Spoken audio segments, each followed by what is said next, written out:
വിശുകാര്യത്തിലുള്ളവരെ നമ്മൾ ഇന്ന് വായിച്ചു കേട്ട തിരുവചന ഭാഗങ്ങളിലെല്ലാം നിങ്ങൾ ശ്രദ്ധിച്ചാൽ മനസ്സിലാവും, ഐക്യപ്പെടുകയാണ്. മോശയെ ദൈവം തിരഞ്ഞെടുക്കുകയാണ്. എന്തിനു വേണ്ടിയിട്ടാണ്? ഇസ്രായേൽ ജനത്തിന്റെ അടുത്തേക്ക് അയക്കാൻ. സാവൂളിനെ ബർന്നബാസിനെ എനിക്ക് വേണ്ടി മാറ്റി നിർത്താനാണ് പരിശുദ്ധാത്മാവ് പറയുന്നത്. എന്തിനു വേണ്ടിയിട്ടാണ്? വിജാതികളിലേക്ക് യേശുവിന്റെ സുവിശേഷം പ്രഘോഷിക്കുവാൻ. ഇന്നത്തെ സുവിശേഷത്തിൽ നമ്മൾ കാണുന്നതാണ് ഈശോ അയക്കുകയാണ് സ്ത്രീകന്മാരെ. എവിടേക്കാണ് അയക്കുന്നത്?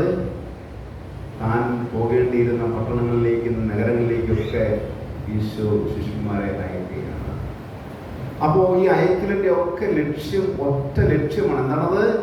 ക്രിസ്തുവിന്റെ സുവിശേഷം ലോകം മുഴുവൻ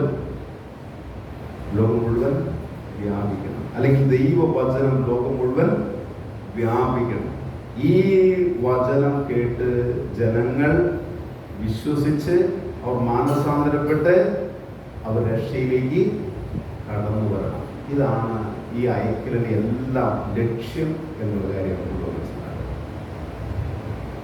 അപ്പൊ എന്താണ് ക്രിസ്തുവിന്റെ സുവിശേഷത്തിന്റെ ലക്ഷ്യം? ക്രിസ്തുവിന്റെ സുവിശേഷം ലോകം മുഴുവൻ എത്തിക്കഴിയുമ്പോൾ എന്താണ് സംഭവിക്കുന്ന കാര്യം?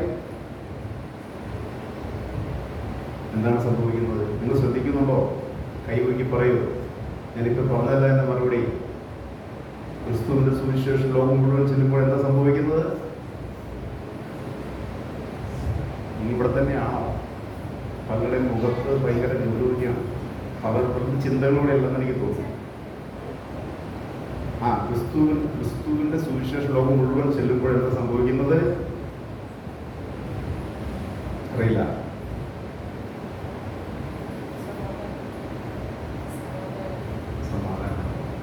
പ്രിയമുള്ളവർ, നമ്മൾ എങ്ങനെയാണ് നിങ്ങളുടെ കാര്യങ്ങൾ മനസ്സിലാക്കുന്നത്? പുക്കാട്ടുപടി പ്രദേശത്തെ പറ്റി ചിന്തിക്കും.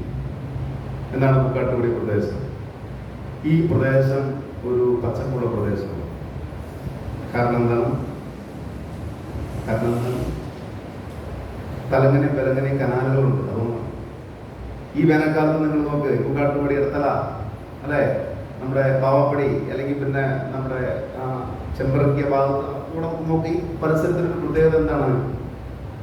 ഇവിടെയൊക്കെ കനാലുകളുണ്ട്. നിങ്ങൾ ശ്രദ്ധിച്ചൊന്നും എനിക്കറിയില്ല. ഞാൻ രാവിലെ സൈക്കിൾ ഓട്ടാൻ പോകുമ്പോഴാണ് ഇതെല്ലാം കാണുന്നത്. കനാലുകളിലൂടെയൊക്കെ വെള്ളം ഒഴുകുമ്പോൾ എന്താണ് മെച്ചം? അതുപോലും പറയാൻ നിങ്ങൾക്ക് പറ്റുന്നില്ലേ? എന്താ മെച്ചം?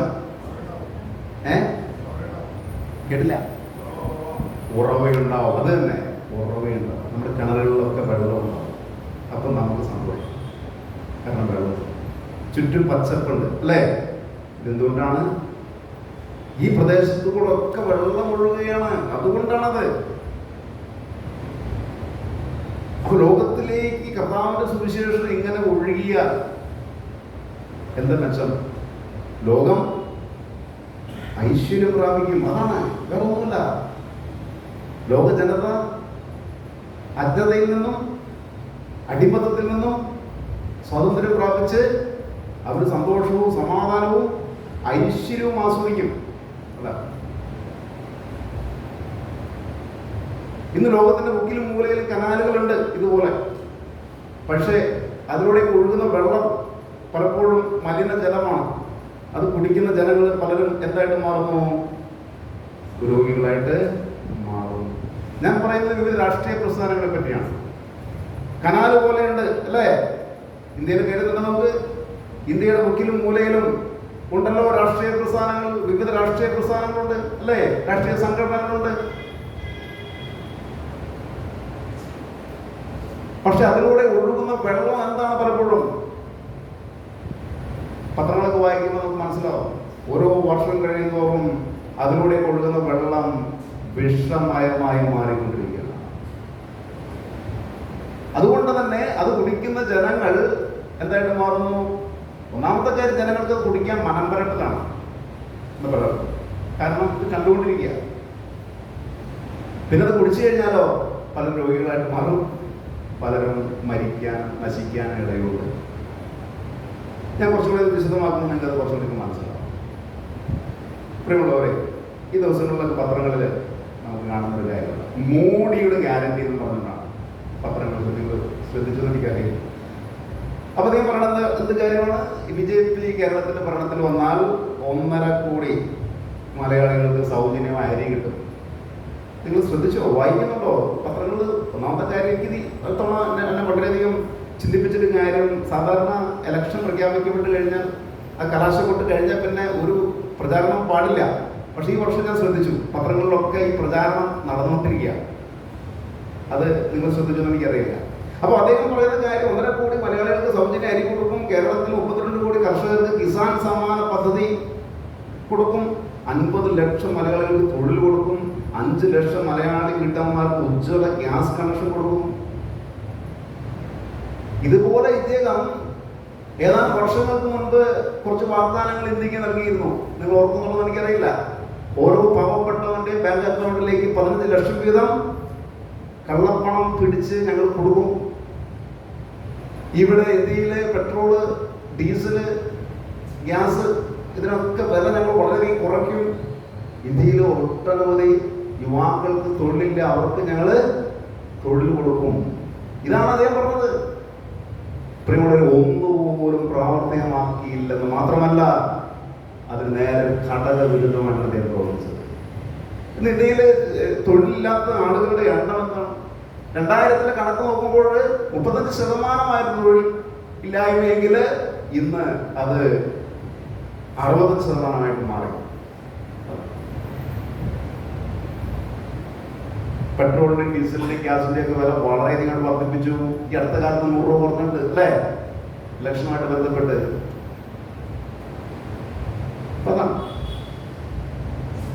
LDF സംഘടന അല്ലെങ്കിൽ LDFകാർ പത്രത്തിൽ ഈ ദിവസങ്ങളിൽ അവരുടെ വാഗ്ദാനങ്ങളും കണ്ടു. അവർ പറയുന്ന കാര്യം എന്താണ്? ഇടതുണ്ടെങ്കിലേ ഇന്ത്യയുള്ളൂ എന്നാണ് അവർ പറയുന്നത്. എന്താണ് അവർ പറയുന്നത്? ഇടതുണ്ടെങ്കിലേ ഇന്ത്യയുള്ളൂ. കേരളത്തിലും കുട്ടിനും ബാറുകളും കള്ളുഷാപ്പുകളും അവർ സ്ഥാപിച്ചിരിക്കും. ലോട്ടറി, എല്ലാവരും ലോട്ടറിയാണ്. അങ്ങനെ ജനങ്ങളുടെ കാശ് മുഴുവൻ പോക്കറ്റിലാക്കിക്കൊണ്ട്, എന്നിട്ടും കാശില്ല അവർക്ക്.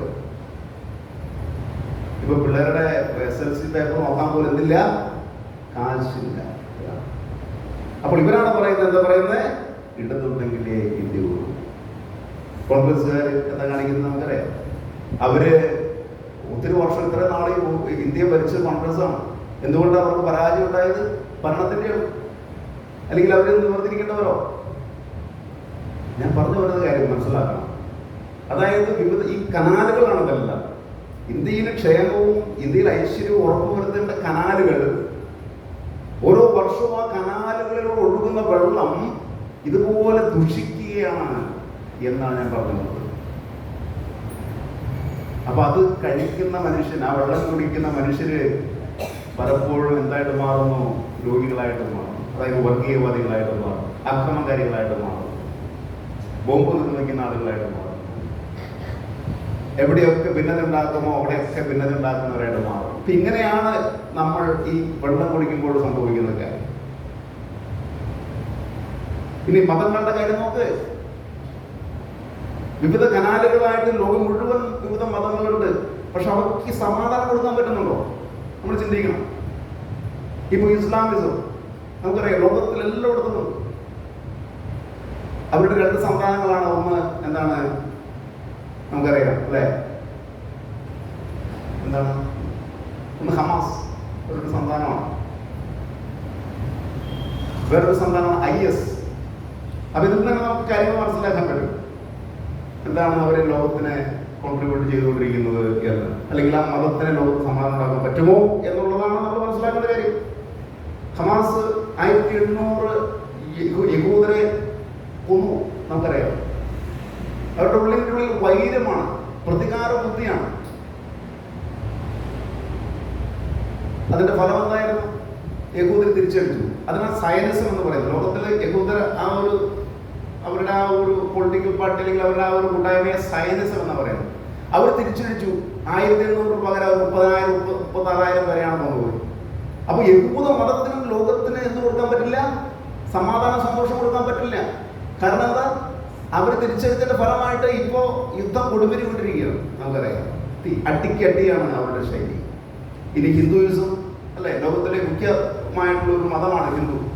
ഇന്ത്യയിലെ കാര്യം എന്താ? ഈ ഹിന്ദുക്കളുടെ ഈ വികാരങ്ങളെ അല്ലെങ്കിൽ അവരുടെ ആ വിചാരങ്ങളെയൊക്കെ എന്ത് ചെയ്തു? തട്ടിയെടുത്തുകൊണ്ട് അല്ലെങ്കിൽ അവരെ അതൊക്കെ അവർക്കൊരു രാഷ്ട്രം എന്നുള്ള നിലയിലേക്ക് കൊണ്ടുവന്ന്, പ്രത്യേകിച്ച് കേരളത്തിൽ അത്ര വിജയിക്കുന്നില്ല, പക്ഷെ മറ്റ് പല സ്റ്റേറ്റുകളിലൊക്കെ ഈ ഒരു വിജയിപ്പിക്കലാണ് ഈ വിജയിപ്പ് നടത്തുന്നത്. അങ്ങനെ ആ മതത്തെയും എന്താ പറയാ അക്രമത്തിനും അല്ലെങ്കിൽ ഈ പറയുന്ന ധ്രുവീകരണത്തിനും ഒക്കെ ഉള്ള വേദിയാക്കി മാറ്റുകയാണ്. അപ്പൊ ലോക മതങ്ങളെ പറ്റിയാണ് ഞാൻ ഈ പറഞ്ഞ മുഖ്യ മതങ്ങള്. അവയ്ക്കൊന്നും സമാധാനം കൊടുക്കാനായിട്ട് പറ്റുന്നത് കനാലുകളായിട്ട് ചെല്ലുകയാണ് ലോകത്തിന്റെ മുക്കിലും മൂലയിലും, പക്ഷെ സമാധാനം കൊടുക്കാൻ പറ്റില്ല. കനാലുകളായിട്ട് ചെല്ലുകയാണ് ലോകത്തിന്റെ മുക്കിലും മൂലയിലും വിവിധ രാഷ്ട്രീയ കക്ഷികൾ, പക്ഷെ അവർക്ക് സമാധാനം കൊടുക്കാൻ പറ്റുന്നില്ല. അതുകൊണ്ട് പ്രിയമുള്ള ഒരു കാര്യം നമ്മൾ മനസ്സിലാക്കണം, ക്രിസ്തുവിന് മാത്രമേ സമാധാനം കൊടുക്കാൻ പറ്റൂ.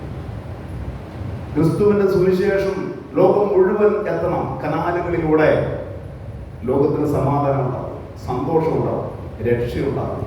അതാണ് ഈ ലോകത്തിന് ആവശ്യം. ഇത് മനസ്സിലാക്കുന്ന മനുഷ്യർ ഒത്തിരിയുണ്ട്. 5 വർഷം മുമ്പ് പത്തനംതിട്ട കളക്ടറായിരുന്ന നൂഹ് എന്ന് പറയുന്ന ഒരു മുസ്ലിം IAS ഓഫീസറാണ്. അദ്ദേഹത്തെ യാത്ര ചെയ്യുന്ന സമയത്ത് അദ്ദേഹം പറഞ്ഞൊരു കാര്യം വൈറലായി.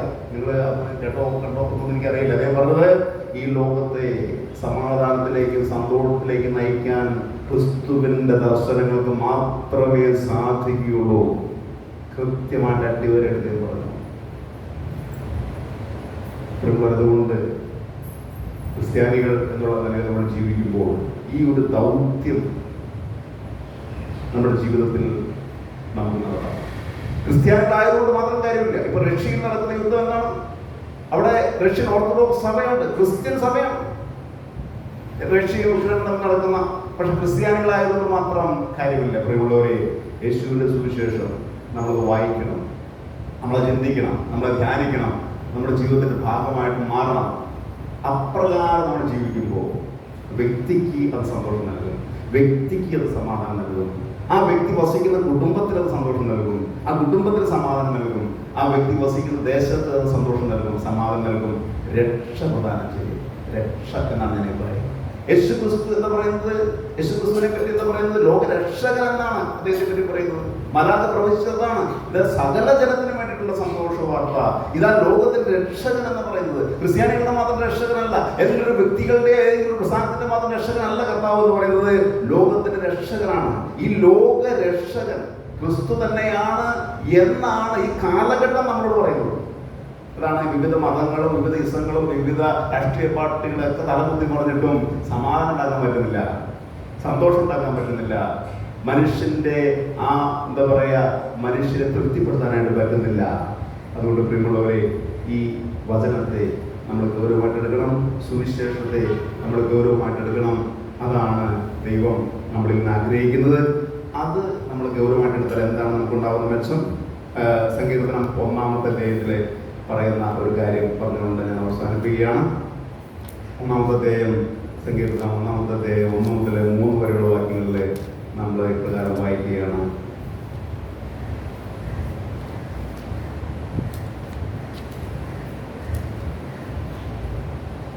ദുഷ്ടരുടെ ഉപദേശം സ്വീകരിക്കുകയോ പാപികളുടെ വഴിയിൽ വ്യാപരിക്കുകയോ പരിഹാസങ്ങളുടെ പീഡകളിൽ ഇരിക്കുകയോ ചെയ്യാത്തവൻ ഭാഗ്യവാൻ. അവന്റെ ആനന്ദം കർത്താവിന്റെ നിയമത്തിലാണ്, രാവും പകലും അവൻ അതിനെക്കുറിച്ച് ധ്യാനിക്കുന്നു. നീർച്ചാലിനരികെ നട്ടതും യഥാകാലം ഫലം തരുന്നതും ഇല കൊഴിയാത്തതുമായ വൃക്ഷം പോലെയാണ് അവൻ. അവന്റെ പ്രവൃത്തികൾ സഫലമാകും. ഇത് നമ്മൾ എപ്പോഴും മനസ്സിലാക്കണം. ഇതിന്റെ വെളിച്ചത്തിൽ ജീവിക്കണം. ഇതിൽ നിന്ന് നമ്മളെ ബന്ധിപ്പിക്കാനായിട്ട് ശ്രമിക്കുന്ന എല്ലാ ശ്രമങ്ങളെയും നമ്മൾ തിരിച്ചറിയണം. ലോകത്ത് നടക്കുന്ന എടുക്കുന്ന സംഭവ വികാസങ്ങൾ കണ്ട് നമ്മൾ നിരാശപ്പെടേണ്ട കാര്യമില്ല. നമുക്കൊരു രക്ഷകനുണ്ട്. ആ രക്ഷകൻ നമ്മളോട് സംസാരിക്കുന്ന കാര്യങ്ങൾ എന്താണ്, അത് ഓരോ ദിവസവും നമ്മൾ മനസ്സിലാക്കി ജീവിക്കാനായിട്ട് നമുക്ക് സാധിച്ചാൽ രക്ഷ ഓരോ ദിവസവും അനുഭവിക്കാനായിട്ട് നമുക്ക് സാധിക്കും. നമ്മൾ ഇന്ന് ആ ഉയർപ്പിന്റെ സങ്കീർത്തനം വായിച്ചപ്പോൾ ഇപ്രകാരം ഒരു കാര്യം നമ്മൾ കണ്ടു. അതിതാണ്, അവിടെ നിന്നാണ് ദൈവം, എന്നേക്കുമുള്ള നമ്മുടെ ദൈവം, മരണത്തിന് അതീതമായി അവിടുന്ന് നമ്മെ നയിച്ചുകൊണ്ടിരിക്കും. അവിടെ നിന്നാണ് ദൈവം, എന്നേക്കുമുള്ള ദൈവം, നമ്മുടെ ദൈവം, മരണത്തിന് അതീതമായി അവിടുന്ന് നമ്മെ നയിച്ചുകൊണ്ടിരിക്കും. ഈ ദൈവവചനങ്ങളാൽ നമ്മൾ പോഷിപ്പിക്കപ്പെടുകയാണെങ്കിൽ ഓരോ ദിവസവും ഈ ലോക ജീവിതത്തിൽ മാത്രമല്ല, ഈ ലോക ജീവിതത്തിന് ശേഷവും അവിടുന്ന് നമ്മൾ നയിച്ചുകൊണ്ടിരിക്കും. എന്നാണ് തിരുവചനങ്ങൾ നമ്മളോട് പറയുന്നത്. എത്ര വലിയ സന്തോഷ വാർത്തയാണത്. അതുകൊണ്ട് പ്രിയമുള്ളവരെ, നിരാശപ്പെടാതെ ഈ ജീവിതത്തിലെ ഈ കിടിലം കൊള്ളിക്കുന്ന സംഭവങ്ങൾ കണ്ടുകൊണ്ടോ, ഈ അഴിമതികൾ കണ്ടുകൊണ്ടോ, ഈ അക്രമങ്ങൾ കണ്ടുകൊണ്ടോ, ഈ കൊലപാതകങ്ങൾ കണ്ടുകൊണ്ടോ, ഈ കാപട്യങ്ങൾ കണ്ടുകൊണ്ടോ നമ്മൾ എന്ത് ചെയ്യരുത്? നിശ്ചലരാകരുത്, നമ്മൾ നിരാശപ്പെടരുത്. കാരണം നമുക്ക് രക്ഷകരുണ്ട്. നമുക്ക് രക്ഷയുടെ വചനങ്ങൾ നമ്മുടെ കയ്യിലുണ്ട്. അത് വായിക്കുകയും ധ്യാനിക്കുകയും അതനുസരിച്ച് ജീവിക്കുകയും ചെയ്യുക. സുരക്ഷിതമായ ഒരു ഭാവി നമുക്കുണ്ട്. പിതാവിൻ്റെയും പുത്രൻ്റെയും പരിശുദ്ധാത്മാവിൻ്റെയും നാമത്തിൽ